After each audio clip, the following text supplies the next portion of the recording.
It's a G major 7. So if you play a G chord with a 7 on top, it's got that dreamy quality. That's what they're playing right there.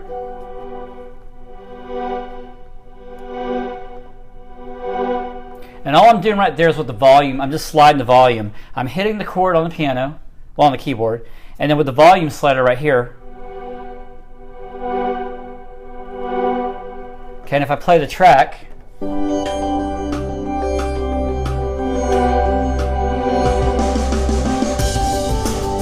okay.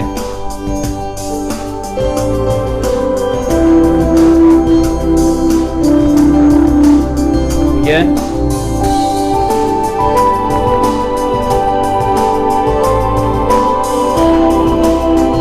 Okay, so all that stuff fits together, and all I'm doing is I'm just playing the basic melody of it. I'm not trying to do anything complicated. I'm not trying to play a bunch of 16th notes here, but what I'm actually doing is I'm also relying on what the drummer is playing and the bass guitar player. That moves us into the groove. Okay, so in the article I talk a lot about this section, the groove. Now the notes that I'm playing on the melody basically are just your 1, 2, 3 notes of the scale, and then your 4th note, 3 note, and then your 6th note, which is the E natural. Again, I'm playing in the key of G.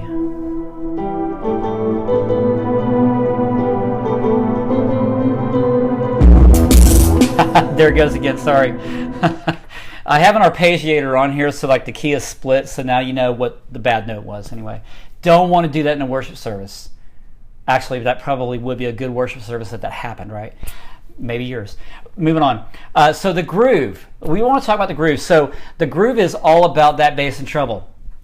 It's all about things working together. The interplay between what the bass guitar is doing and what the drums are doing. The lower register as the melodic movement is really the job of the bass guitar. It's not so much playing the root position from chord to chord to chord.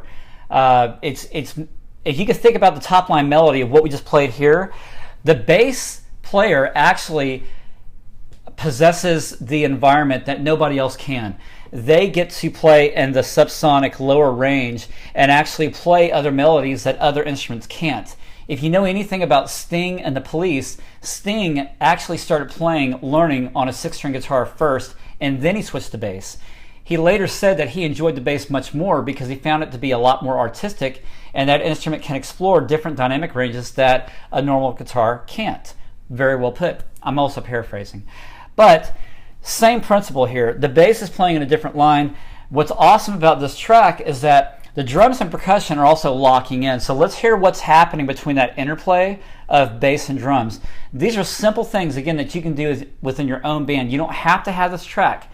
All you need to do is focus on the fundamentals. That would be focusing on what the bass player is doing, what the drummer is doing by the kick drum, by the hi-hat, of the whole kit in relation to what the bass guitar is playing, making sure that both those entities become one, right? That's the whole point. So let's get right to this, and I'm going to solo just the bass guitar, and you can hear what's happening. I'm going to play at the very top again, and it's going to take a minute. And then also I'm putting in the drums and percussion. You're going to hear the bass guitar first.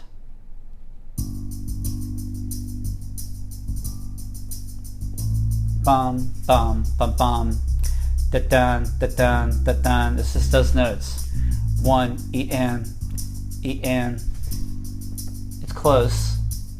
Now here's what the drums are doing. Listen to how they fit together.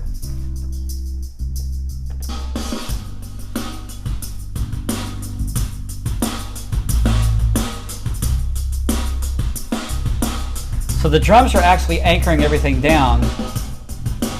The bass is playing a melodic groove over it.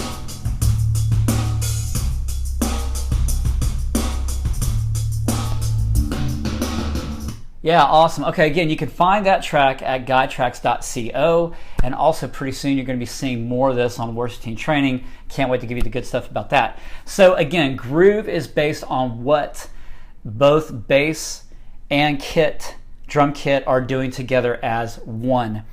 So I've broken down a lot of this song in the article. In the article I posted up on Facebook Live. So again, Facebook Live, talk to me. What are your questions so far? Periscope, what do you got going on? What are your questions so far before we continue?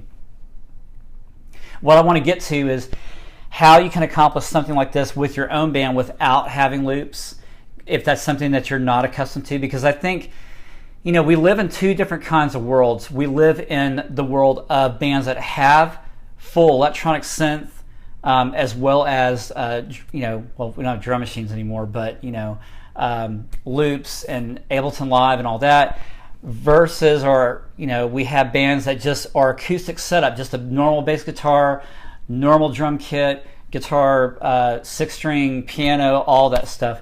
So the whole idea is learning what you can do from instrument to instrument. Okay, that's really going to be important. So Creative, thanks so much for that. Good to see you. And again, I've broken this down at worshipteamtraining.com, the first blog post article that you'll see, and that is the 3 things to make your music roar. That's that first post right there. So we talked about melody, learning how to play the melodic parts. We talked about groove also.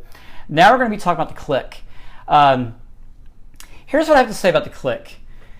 If you're not used to it as a band, it's something that you can grow into. For bands that are used to the click, then perfect. So I get a lot of questions of, well, how do we actually do this? I mean, I'm not comfortable playing the click. I'm a worship leader. I don't like hearing the click in my ear. Well, what we do is simply, I have the drummer, bass guitarist, keyboardist, let them listen to the click, and I just lean on the drummer at that point.